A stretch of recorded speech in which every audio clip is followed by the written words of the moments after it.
우리 할렐루야로 인사하겠습니다. 할렐루야. 할렐루야. 여러분 가슴 마음이 배에 힘을 딱 주고 마음을 모아가지고 배에 힘을 딱 주고 마음을 모아가지고 우리 주님을 찬양하라. 우리 찬양하라 그랬잖아요, 그죠? 정말 한번 제대로 할렐루야 한번 해보실랍니까? 자, 제가 할렐루야 하면 그래 하셔요. 우리 하나님 보시고 계셔요. 할렐루야! 할렐루야! 손 들고 한번 너무 다시 한번 할렐루야! 할렐루야! 손 이래 하지 마고요. 할렐루야! 한번 더 합시다. 한번 가슴이 이게 마음 모아가지고 배 힘 딱 주고 우리를 구원하시고 우리를 축복하신 좋으신 하나님. 할렐루야! 할렐루야! 하나님께 영광의 박수. 집에 돌아가도 됩니다. 다 했으니까. 하나님께서 이 말을 얼마나 기쁘게 받으시겠어요, 여러분. 우리의 일상의 삶이 하나님을 찬양하는 할렐루야 삶이 되기를 주의 이름으로 축복합니다. 우리가 지금 스가랴서를 보고 있는데 요한계시록을 끝내고 이제 스가랴서를 보거든요. 이렇게 이제 성경을 매일 성경 큐티에 맞춰서 이렇게 보면 6년에 한 번이면 성경 전체를 다 봅니다. 여러분 주일날만 잘 참석하셔도 성경 전체가 어떻게 돌아가는지 다 우리가 알 수가 있어요. 이 스가랴서는 구약의 요한계시록이라고 불릴 정도로 예언적인 메시지가 풍성한 책입니다. 구약의 요한계시록이다. 바벨론 포로에서 돌아온 그 유다인들을 향하여서 성전의 재건을 권면하고 그리고 이스라엘의 미래가 어떻게 될지 예언하며 그리고 특별히 메시아 예수님의 초림과 함께 재림까지의 그 예언을 다 담고 있는 책이 바로 이 스가랴입니다. 그래서 마틴 루터는 모든 예언서 중에 정수다라고 그렇게 칭할 정도입니다. 이 스가랴라는 이름의 뜻은 여호와께서 기억하신다 그런 뜻입니다. 여호와께서 기억하신다. 이 스가랴는 제사장의 후손인데 바벨론에서 태어났습니다. 바벨론 70년 포로 기간 중에 바벨론에서 태어났어요. 유다가 70년간의 바벨론 포로를 마치고 3차에 걸쳐서 다시 예루살렘으로 귀환하는데 1차로 총독 스룹바벨, 이 스룹바벨은 유다의 19대 왕 여호야긴의 손자입니다. 이 총독 스룹바벨과 함께 대제사장 요사와 함께 1차로 귀환한 사람이 바로 이 스가랴 선지자입니다. 70년 전에 예레미야가 예언을 했습니다. 예레미야 선지자는 유다가 멸망하게 될 것이다. 예루살렘이 불타게 될 것이다. 바벨론에 의해서 완전히 유다가 무너지게 될 것이다. 그렇게 예언을 하고 난 이후에 그러나 70년 후면은 또한 반드시 포로 생활을 마치고 예루살렘으로 돌아오게 될 것이다. 그렇게 예언까지 했었어요. 예루살렘의 멸망과 예루살렘의 회복을 이 예레미야가 예언을 했는데 이제 그 예언대로 지금 유다 백성들이 예루살렘으로 고국으로 돌아온 것입니다. 바벨론 포로 70년이라는 기나긴 시간 동안 유다 민족들은 하나님이 자신들을 잊어버렸다. 그렇게 생각하는 사람이 참 많았어요. 우리가 지난 주일날 8월 15일 광복절이었잖아요. 36년간 우리가 일제 치하에 있으면서 이 조선이 이 대한제국이 반드시 광복하고 회복할 것이다. 해방될 것이다. 그렇게 믿었던 사람이 얼마나 될까요? 분명히 있었겠지만 얼마나 될까요? 거꾸로 이제 끝났다. 이 일본을 보니까 거대한 제국이다. 우리 같은 이 조선이 다시 대한제국이 회복될 리가 없다. 이제 일본에 붙어가지고 일본의 황국 식민으로 우리가 살아야 되겠다. 그렇게 생각하는 사람도 분명히 있었어요. 그래서 그런 사람들은 조선을 포기하고 매국내가 되기도 하고 일본의 앞잡이가 되기도 했죠. 바벨론 포로 유다 백성들이 70년 동안 지냈습니다. 그들은 하나님 우리 잊어버렸다. 하나님 우리 더 이상 기억하지 않을 것 같아. 그런 생각이 그들에게 있었어요. 그러나 하나님은 예레미야를 통해 하신 당신의 그 말씀을 정확히 기억하시고 그리고 성취해 주셔서 70년 만에 다시 예루살렘으로 유다가 돌아오게 된 것입니다. 그때 1차 귀환할 때 돌아오던 선지자가 바로 이 스가랴. 그 이름의 뜻이 여호와께서 기억하신다. 여호와께서 기억하신다. 여호와께서는 그가 하신 말씀도 기억하시고 여호와께서는 그의 백성도 기억하시고 우리가 보기에는 하나님 우리를 잊으셨는가 싶은 생각이 들지만 하나님은 우리를 잊지 아니하시고 우리를 기억하신다. 그 스가랴의 말뜻 자체가 하나님의 메시지였던 것입니다. 여러분, 하나님은 당신의 말씀을 기억하시고 하나님은 그의 백성을 꼭 기억하시는 줄 믿으십시오. 어린아이가 엄마랑 길을 갈 때 엄마가 아이 손을 꼭 붙잡잖아요. 아이는 어디 저리 가고 싶고 저리 가고 싶고 이래가지고 엄마 손을 놓치더라도 엄마가 그 손을 꼭 붙잡고 가는 것처럼 우리가 하나님의 손을 놓칠 때는 있지만 하나님은 우리 손을 꼭 붙잡고 우리를 기억하시고 우리와 함께 하신다. 이 사실을 꼭 기억하셔야 돼요. 우리 베드로전서 1장 24절 25절 말씀 한번 읽어보겠습니다. 시작. 그러므로 모든 육체는 풀과 같고 그 모든 영광은 풀의 꽃과 같으니 풀은 마르고 꽃은 떨어지되 오직 주의 말씀은 세세토록 있도다 하였으니 너희에게 전한 복음이 곧 이 말씀이니라. 하나님 말씀은요 변하지도 않고 사라지지도 않고 하나님께서 그 말씀을 기억하시고 그대로 이루시는 것입니다. 지금은 바라고만 있지만 그 말씀 붙잡고 바라보고만 있지만 결국에 그 말씀이 실상이 될 것이며 지금은 그 말씀 붙잡고 보이지 않는 길을 걸어가지만 결국 그 말씀대로 손에 잡히는 증거가 될 줄 믿으시기를 바랍니다. 그런데 왜 하나님의 백성, 하나님의 선민이라고 하는 이 이스라엘이 바벨론에 의해서 불타고 잡혀가고 70년 동안 포로로 고생하면서 살았을까요? 그것을 스가랴가 말합니다. 그것은 바로 하나님의 진노 때문이다. 우리 스가랴 1장 2절 말씀 함께 한번 읽어보겠습니다. 시작. 여호와가 너희의 조상들에게 심히 진노하였느니라. 오늘 본문 14절에도 말합니다. 우리 14절 한번 읽어보겠습니다. 시작. 만군의 여호와가 이같이 말하노라. 너희 조상들이 나를 경노하게 하였을 때에 내가 그들에게 재앙을 내리기로 뜻하고 뉘우치지 아니하였느니. 하나님을 경노하게 했대요. 그래서 무너지고 그래서 불타고 예루살렘이 망하고 포로로 잡혀갔대요. 이스라엘 백성들은 자신들의 욕심을 따라서 좀 더 잘 살고 싶어서 좀 더 즐기고 싶어서 하나님 이외에 다른 신들을 숭배하고 다른 신들을 섬겼던 것입니다. 여러분, 우리가 하나님을 잘 믿지 못하는 이유는 외적인 박해나 핍박이 찾아올 때도 있지만 그것 때문에 우리가 주님을 잘 믿기도 어렵지만은 그러나 더 많은 부분들이 내적인 탐욕 때문에 우리가 주님을 더 잘 못 믿는 경우가 많아요.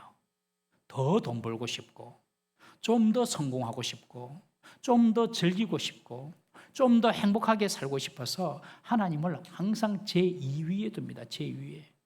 여러분, 이것을 탐심이라고 합니다. 탐심. 내 속에 있는 탐심. 그래서 성경은 탐심은 우상숭배다라고 말을 하고 있어요. 내 마음속에 탐심이 가득 차면요 하나님 이외에 다른 것이 막 보이는 거죠. 이런 이스라엘을 향하여서 하나님은 매를 드셨어요. 아수르라는 이 제국을 통하여서 북이스라엘을 멸망시키시고 바벨론이라는 제국을 들어서 남유다를 차례로 멸망시킵니다. 하나님께서 진노하신 거죠. 여러분, 하나님 사랑한다면서 유다 백성들을 그런데 이렇게 진노하셔서 그냥 나라 자체를 그냥 없앴구나? 너무한가 아이가? 그런 생각이 들지만 여러분, 사랑하니까 돌이키라고 매를 드는 겁니다. 사랑하니까. 우리 히브리서 12장 8절 말씀 한번 읽어보겠습니다. 시작. 징계는 다 받는 것이거늘 너희에게 없으면 사생자요 친아들이 아니라. 참아들은요 징계를 받는데요. 옆집 아이가 잘못하는 것은 사실 별로 관심이 없고 옆집 아이가 잘못한다고 매를 들지는 않습니다. 그냥 내버려 둡니다. 그러나 내 아이는 다릅니다, 여러분. 내 아이는 달라요. 부모는 자식에게 가르치고 훈육하는데 자식이 그 말씀에 순종하지 않고 엉뚱한 길로 나가면요 부모는요 매를 듭니다. 처음에는 잔소리하죠. 잔소리. 지금 방학 때가 돼가지고 아이들이 집에 있는 집은 거의 부모가 마귀 사촌이 됩니다. 잔소리부터 시작합니다. 방학이라고 늦잠 자지 마라. 자고 일어났으면 집은 지각해라. 양치는 해라. 머리는 감아라. 양치도 안 하고 머리도 안 감아요. 방학이라고. 우리 집안 이야기입니다. 소리 내면서 밥 먹지 마라. 반찬 이리저리 뒤척거리지 마라. 반찬 밑에 금 안 숨겨놨다. 계속 부모가 잔소리해요. 그리고 잔소리를 안 들으면 그때 매를 듭니다. 왜요? 그게 바른 거기 때문이에요. 내 자식은 바르게 자라야 하거든요. 그게 다 부모 마음입니다. 그래서 내 자식은 조금 잘못하면 남의 자식 조금 잘못한 것보다 더 밉습니다, 자식이. 그리고 반대로 내 자식이 조금 잘하면요, 남의 자식 좀 잘하는 것보다 더 귀하게 보입니다. 그게 부모 마음입니다. 그래서 잘못해도 맞지 않는 아들은 참 아들이 아닙니다. 하나님이 정말 사랑하시는 사람은요, 하나님의 말씀대로 살지 못하면 반드시 하나님은 징계하십니다. 저는 신앙생활하면 만사 형통할 줄로 믿습니다. 저는 이 믿음이 분명히 있어요. 여러분 신앙생활하면요, 만사 형통할 줄 믿으십시오. 믿으십시오.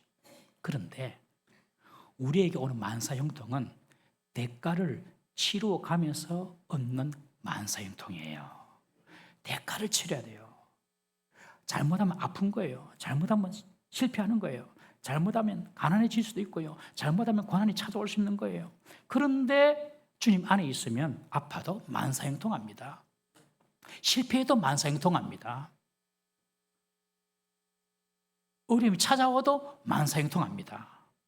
결국에 하나님께서 그 인생을 만사형통하게 해주세요. 대가를 지불하지만. 여러분 성도가 잘못해가지고 하나님께 맞는 것은 하나님의 심판이 아닙니다. 심판 아닙니다. 성도는 심판 안 받습니다. 죄 때문에 심판받는 거잖아요. 우리가 예수님을 믿는 순간 예수님의 보혈로 우리의 죄가 완전히 덮여버립니다. 완전히 주님의 보혈 가운데 우리 죄가 다 덮어버려요. 예수님 믿는 그 순간. 그래서 성도에게는 죄의 심판이 있는 것이 아니라 선한 행위의 보상의 심판만 있습니다. 이 성도에게는 심판은 없다. 그러나 징계는 있다. 여러분 하나님의 징계가 느껴지면 즉시로 회개해야 됩니다. 그러면 그 징계가 끊쳐집니다. 하나님의 백성은요, 잘못할 때 하나님께서 징계하시지만 절대로 영원히 하나님께서 그 사람을 버리지 않습니다. 우리 히브리서 13장 5절 말씀 한번 읽어보겠습니다. 시작. 돈을 사랑하지 말고 족한 줄로 알라. 그가 친히 말씀하시기를 내가 결코 너희를 버리지 아니하고 너희를 떠나지 아니하리라 하셨느니라. 지금 오늘 본문에 보면 돈과 하나님을 동등하게 두고 지금 이야기하고 있어요. 돈을 사랑하지 마라. 왜요? 사람은요, 많은 사람은 돈 때문에 하나님을 떠납니다. 돈이 많으면 성공한 줄 알아요. 돈이 있으면 행복한 줄 알아요. 돈이 많으면 형통한 줄 알아요. 돈이 자신의 모든 인생을 보장할 줄 압니다. 돈은요, 반드시 필요합니다. 꼭 있어야 됩니다. 그렇지만 돈이 하나님의 자리에서 숭배받을 수는 없는 것입니다. 알바한다고 예배를 포기해버리고 돈 더 벌려고 신앙은 뒷전이면 이것은 아닙니다. 돈은 버는데 신앙은 다 까먹을 수 있어요. 그렇지만 하나님 백성은요, 신앙 까먹으면서까지 돈 벌게 하지 않습니다. 절대 하나님 그렇지 않으세요. 그렇게 해서 번 돈도 결국 나를 지켜주지 못합니다, 여러분. 독수리가 날아감같이 인간이 쌓아둔 재물은 날아간대요. 재물이 먼저 날아가든지 재물이 그대로 있으면 내가 떠나든지. 어느 순간 돈이 사라져 버릴 수 있습니다. 어떤 때는 그 많은 돈 때문에 우환이 닥치기도 합니다. 하나님께서 말씀하십니다. 돈을 너무 사랑하지 마라.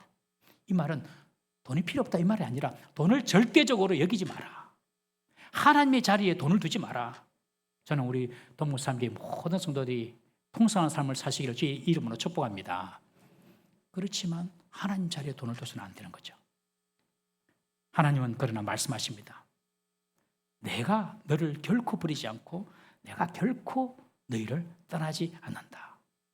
돈이 성공이고 형통처럼 보이지만 그 돈은 날아갈 수도 있고 떠나갈 수도 있지만 나는 결코 너희를 버리지 않는다.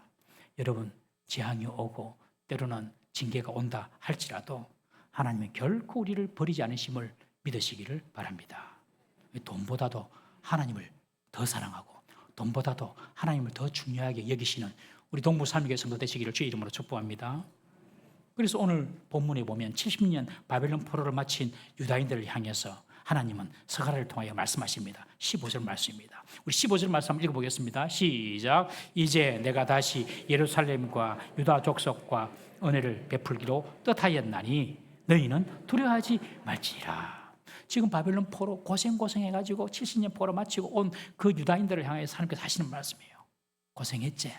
이제는 내가 다시 너희들에게 은혜를 베풀기로 내가 뜻했다. 이 말은 결심했다. 결심. 내가 너희들을 다시 은혜를 주기로, 복 주기로 내가 작정했다라고 선포하십니다. 여러분, 잘못을 해도 우리가 회개하면요, 그 징계는 오래가지 않습니다. 주님의 노여움은 잠깐입니다. 은총은 평생입니다. 저녁에는 울음이 기수갈지라도 아침에는 기쁨이 옵니다. 자식이 잘못해서 부모가 매를 들지만 자식이 정말 참여하고 회개하고 돌이키면 다 부모는 용납합니다. 마찬가지입니다. 주님의 징계가 오래지 않습니다. 오늘 말씀하십니다. 다시 너희들에게 은혜를 주겠다. 여러분, 50년 신앙생활 하셨습니까? 60년 신앙생활 하셨습니까? 80년 하셨습니까? 이제 남은 인생 하나님께서 다시 부으시는 그 은혜 누리기를 주의 이름으로 축복합니다. 다시 주신 은혜가 있어. 다시 주신 은혜. 스가랴 선지자는 바벨론 포로에서 돌아온 유다 민족들에게 이제 하나님께서는 다시 은혜를 베풀어 주셔서 이스라엘을 완전히 회복하게 하실 것을 말씀합니다. 단지 회복하는 것만 아니라 예루살렘의 노인과 아이들, 사람들이 넘쳐나고 평화가 찾아오고 번성할 것을 예언합니다. 예루살렘은 진리의 성읍이 되며 많은 나라와 민족이 여호와께로 돌아올 것을 예언합니다. 예루살렘은 회복을 넘어서 풍성하게 그리고 강대한 나라가 될 거야 라고 지금 하나님께서 예루살렘에게 다시 부어주시는 은혜를 스가랴가 예언하고 있는 것입니다. 그렇지만 그 예언을 듣는 그 당시 유다인들을 한번 생각해 보십시오. 귀환하여서 예루살렘으로 돌아왔긴 돌아왔어요. 그렇지만 여전히 이들은 페르시아의 속국으로 있는 것입니다. 페르시아의 식민지입니다. 그리고 여전히 예루살렘 주변에는요, 여러 다른 이방 민족들이 유다인들을 괴롭히고 압제하고 있습니다. 그런데 스가랴는 말합니다. 예루살렘이 강성해질 것이다. 예루살렘이 위대한 나라가 될 것이다. 그리고 예루살렘이 승리하게 될 것이다. 많은 강대국 사람들이 우리나라에 들어와서 우리가 믿는 하나님을 믿게 될 것이다. 뭐 이런 이야기 하는 거죠. 현실을 봐라, 현실을. 지금 그게 말이 되나? 아니, 우리가 독립하고 우리가 나라를 세우려면 지금 페르시아가 망해야 되겠네. 페르시아가. 이 거대한 페르시아가 어떻게 망한단 말이고. 그렇게 생각하지 않았겠습니까, 여러분? 페르시아가 어떻게 망하노? 그 큰 나라가. 망하면 우리가 망하지. 그렇게 사람들은 생각을 할 수가 있다는 거죠. 그런데 성경은 아니다. 이스라엘이 회복된다. 강해진다. 다른 제국들은 다 멸망하게 될 것이다. 여러분, 2500년이 지금 지났습니다. 이 예언의 말씀이. 그런데 그대로 성취가 되었습니다. 페르시아가 무너졌어요. 페르시아 뒤에 왔던 알렉산더의 헬라 제국도 무너졌어요. 천년 로마도 무너졌어요. 경상남북도 합친 것만한 이스라엘은 지금 살아있어요. 하나님 말씀이 그대로 2000년, 2500년을 지나면서 성취가 된 것입니다. 지금 이스라엘은 더 강대해지고 있습니다. 여러분, 스가랴의 예언이 성취가 된 이 시점에서 2500년 전 스가랴 예언을 우리는 보는 거예요. 하나님 말씀은 절대로 변질되거나 사라지지 않는 영원한 진리의 말씀인 줄 믿으시기를 바랍니다. 나아가서 이 이스라엘의 회복은 단지 이스라엘 내부에만 머무는 회복이 아닙니다. 열방을 향한, 모든 세상을 향한 하나님의 구원 계획임을 말씀합니다. 이것이 스가랴에서는 성전이라는 모티브로 설명이 됩니다. 지금 유다로 돌아온 이스라엘 백성들은요, 하나님께 예배하기 위해서, 하나님 만나기 위해서 성전 짓기를 시작했는데 성전 기초만 놓고 16년째 성전 건축이 멈춰진 그런 상태였습니다.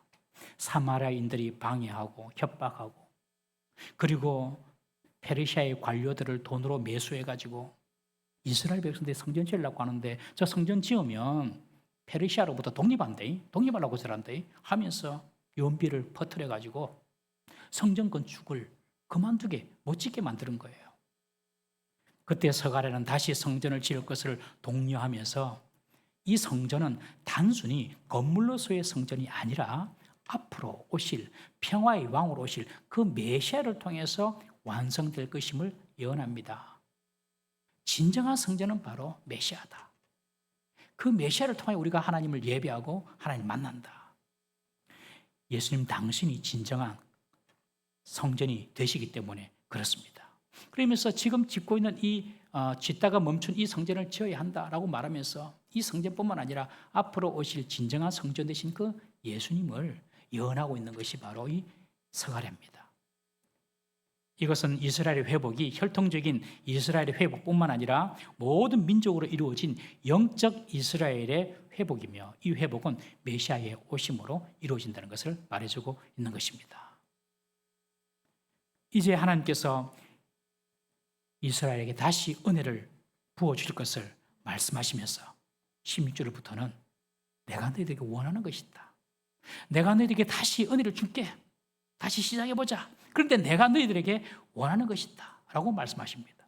이것은 새 은혜를 다시 부어주신 은혜를 받기 위한 조건이 아니라 그 하나님이 부어주시는 그 은혜에 대한 보답이며 반응이 되어야 되는 것입니다. 우리 16절, 17절 말씀 다 같이 한번 읽어보겠습니다. 16절, 17절 시작. 너희가 행할 일은 이러하니라. 너희는 이웃과 더불어 진리를 말하며 너희 성문에서 진실하고 화평한 재판을 베풀고 마음에 서로 해하기를 도모하지 말며 거짓 맹세를 좋아하지 말라. 이 모든 일은 내가 미워하는 것이니라 여호와의 말이니라. 한마디로 내가 너희에게 다시 은혜를 주고 새 은혜를 주겠는데 내가 너희에게 요구하는 것인데 그것이 뭐냐? 이웃과의 온전한 관계를 회복해 하라. 이것이 하나님께서 우리에게 원하시는 겁니다. 이웃과의 관계가 진리와 화평의 관계가 되어야 한다는 것입니다. 참, 의, 진리, 그 진리를 추구하되 진리만 추구할 것이 아니라 화평을 함께 추구하는 것입니다. 진리와 화평은 복음의 양날의 검과 같습니다. 옳은 말을 하는데 화평이 깨어지고 바르게 한다고 하는데 상처만 입는 경우가 얼마나 많습니까, 여러분? 아무리 옳다 할지라도 화평이 깨어진다면 50점, 50점. 50점은 fail, 낙제입니다, 낙제. 여러분, 하나님이 우리를 향하여서 진리만 가지고 심판하시면 우리가 하나님 옆에 쓸 사람이 얼마나 있습니까, 여러분? 저도 마찬가지고 여러분들도 마찬가지고 누군가 저에 대해서 참아주고 누군가 저에 대해서 입을 닫아주고 누군가 저의 허물을 덮어주고 하기 때문에 저도 여기서 서서 뭣도 모르고 설교도 하고 여러분들도 이곳에서 하나님의 말씀을 들을 수가 있는 겁니다. 여러분, 진리와 함께 화평을 지켜나가시기를 주의 이름으로 축복합니다. 아주 중요합니다. 그때 하나님께서 부으시는 그 새 은혜를 우리가 누릴 수가 있는 거예요. 특별히 이런 진리와 화평이 공적인 자리에서 행해져야 한다고 말합니다. 16절에 보면 성문에서, 이 성문은 당시 거래나 재판이 이루어지는 광장 같은 공적인 장소였습니다. 재판이 진리로 공정하게 행해져야 되고 동시에 화평을 가져오는 것이 되어야 한다는 것입니다. 이것은 나라나 교회나 가정이나 다 동일합니다. 나라 일을 하시는 정치인들이 자기들이 정권을 잡으면 과거 정부의 잘못을 덜쳐내가지고 보복하는 경우가 종종 있지 않습니까, 여러분? 말은 진실 규명, 진리, 규명, 바로 세우기, 이래 하는데 국민의 화평은 깨져버리고 국론 분열은 일어나고 세상에서는 그럴 수 있지만 교회와 가정은 그러면 안 된다는 것이죠. 여러분, 가정에서도 보십시오. 맞는 말이라고 계속 지적해 보십시오. 부부가 원수됩니다. 자녀는 부모 안 봅니다. 화평 다 사라지고 지옥 됩니다, 지옥. 교회도 마찬가지고요. 시끄러운 교회는 진리만 있고 화평이 없는 교회입니다. 그것은 하나님의 뜻이 아닙니다. 나아가서 또한 개인적으로도 마찬가지입니다. 거짓으로 맹세하고 거짓말을 하고 모함하고 왜곡하고 침소봉대하고 이런 일은 멈춰야 한다는 것입니다. 마음으로, 겉으로 드러난 것도 아니에요. 마음으로 서로 해하기를 도모하지 말라. 그것은 내가 미워하는 것이다. 이런 마음속에 누구를 해하려고 계획하고 해하려고 하는 마음이 있으면 다 내려놔야 돼요. 그거 하나님께서 새롭게 다시 부으시는 은혜 받을 수 없어요, 여러분. 사람마다 좋은 사람도 있고 싫은 사람도 있겠죠. 다 있습니다, 여러분. 좋은 사람 있고 싫은 사람 있어요. 싫어할 수는 있어요. 그렇지만 미워해서는 안 돼요. 여러분, 싫어하는 것과 미워하는 건 달라요. 음식도 이번 내가 좋아하는 음식이 있고 내가 싫어하는 음식이 있단 말이에요. 오늘 그건 싫어. 이거하고 그 음식을 막 미워하는 거는 달라요. 여러분 마음속에 미워하는 사람이 없기를 제 이름으로 축복합니다. 그래야지 하나님께서 다시 시작하시는 은혜가 머물 수가 있는 것입니다. 하나님은 이런 우리 마음속에 남을 해하려고 하는 그런 미워하는 마음, 거짓도 남을 해하려고 하는 마음 때문에 나온 거 아닙니까? 그런 것들 다 싫어하세요. 너무너무 싫어하세요. 그런 마음이 우리 속에서 제거돼야지 다시 부어주시는 새로운 은혜의 시작이 될 줄로 믿습니다. 여러분 가까운 우리 성도부터 우리 마음속에 해하려고 하는 마음 가지면 안 됩니다. 그리고 우리 가족에게까지 나아가야 됩니다. 정말 가족에게 제일 사랑해야 될 대상이 가족인데 참 가족 품기가 쉽지 않습니다, 여러분. 내 인생, 이런 꼬라지로 만든 장본인이 저 인간인데 이렇게 생각하면 내가 저 인간 안 만났으면 다른 인생 샀긴데 속지 마십시오. 내가 다른 인생을 샀긴데 그때 그 사건만 아니었으면 다른 인생을 샀긴데 여러분 어떤 인생 살고 싶으세요? 우리가 이렇게 사는 것이 그게 잘못됐습니까? 오늘 주의 전에 나와서 예배하고 주의 전에 나와서 주의 말씀 듣고 그리고 내 문제가 있으니 하나님께 기도하고 하나님 은혜를 누리며 받는 이런 삶. 이런 삶이 최고의 삶 아닙니까? 감히 말하지만 예배하는 이 삶이 최고의 삶입니다. 좋은 옷 입고 좋은 차 타고 좋은 집에 살고 만난 것 먹고 돌아다니고 보고 싶은 것 다 놀러 다니고 이런 삶이 좋은 삶입니까? 오늘 내가 주님께 나의 모습을 올려드리고 주님으로 인해서 위로와 기쁨을 누리고 주님과 동행하며 살 수 있는 이 삶. 오늘 우리가 주의 전에 나와서 예배할 수 있다면 이것이 최고의 삶입니다. 그 일 때문에 그 사람 때문에 내가 이렇게 됐다. 절대로 그렇게 생각하지 마십시오. 오늘 우리가 이곳에 앉아있는 것이 최고의 삶입니다. 우리 엄기대 장로님 임종 예배를 드리는데 찬송가를 한 3곡, 4곡 불러드렸거든요. 기운이 다 빠지셔가지고 힘이 없는데도 찬송가를 볼 때마다 따라 부르시려고 입술을 떨썩떨썩 하시는 거예요. 힘드니까 눈은 뜨지도 못하고 눈 뜨는 것도 힘들어요. 눈 뜨는 것도 힘든데 입술을 떨썩떨썩거리면서 따라 하시려고. 그리고 제가 기도하면 아멘 소리도 안 들려요. 그냥 아멘. 여러분 우리가 다 언젠가 이 길을 걸어가게 될 터인데 그 마지막 그 엄청난 한 번도 경험하지 못한 그 엄청난 그 죽음이라는 그 위협 앞에서 우리가 진정 붙잡을 수 있는 것은 뭐겠습니까? 남편, 아내, 자녀 다 소용없어요. 내가 지금까지 붙들고 믿고 예배했던 그 주님 하면서 가는 겁니다. 우리는 어디로? 천국으로. 그러니 이곳에서 우리가 그 하나님을 알고 예배하는 것이 얼마나 큰 복입니까? 우리 성도님들은 이 예배하는 것이 가장 큰 복이고 주의 전에 우리가 앉아있다는 것이 가장 큰 복인 줄 믿고 내가 누구 때문에 뭐 때문에 어떻게 이렇게 되었다. 탓하지 마시고 원망하지 마시고 감사로 승리하는 우리 모든 성도 되시기를 주의 이름으로 축복합니다. 이렇게 진리와 화평을 사랑할 때에 어떤 삶을 살게 될 것인지 오늘 하나님께서 두 가지로 말씀하십니다. 첫 번째, 우리 19절 말씀 한번 읽어보겠습니다. 19절 있습니다. 시작. 만군의 여호와가 이같이 말하노라. 넷째 달의 금식과 다섯째 달의 금식과 일곱째 달의 금식과 열째 달의 금식이 변하여 유다 족속에게 기쁨과 즐거움과 희락의 절기들이 되리니 오직 너희는 진리와 화평을 사랑할지니라. 이스라엘 백성들은요, 특별한 슬픔의 날을 기념하면서 금식을 했습니다.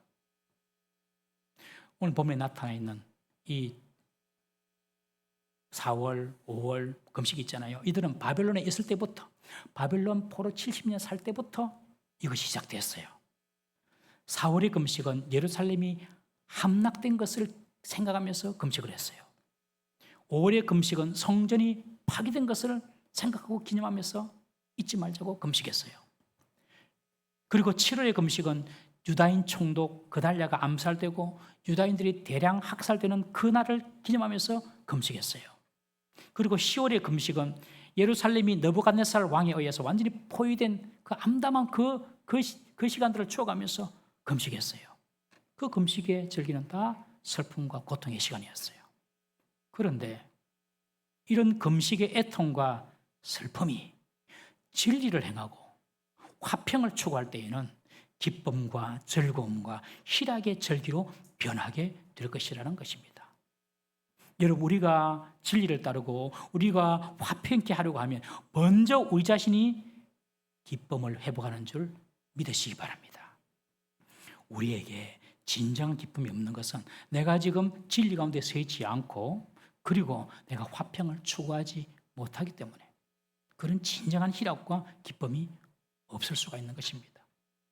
이런 진정한 진리와 그리고 화평을 추구하는 자에게 주님은 네 삶의 슬픔, 네 삶의 고통이 변하여서 기쁨이 되게 해주시고 희락이 되게 해주시고 즐거움이 되게 해주시겠다 약속하십니다. 기쁨과 희락으로 충만한 우리 성도 되시기를 주의 이름으로 축복합니다. 두 번째 주님께 주신 약속이 있어요. 22절, 23절입니다. 함께 읽어보겠습니다. 시작. 많은 백성과 강대한 나라들이 예루살렘으로 와서 만군의 여호와를 찾고 여호와께 은혜를 구하리라.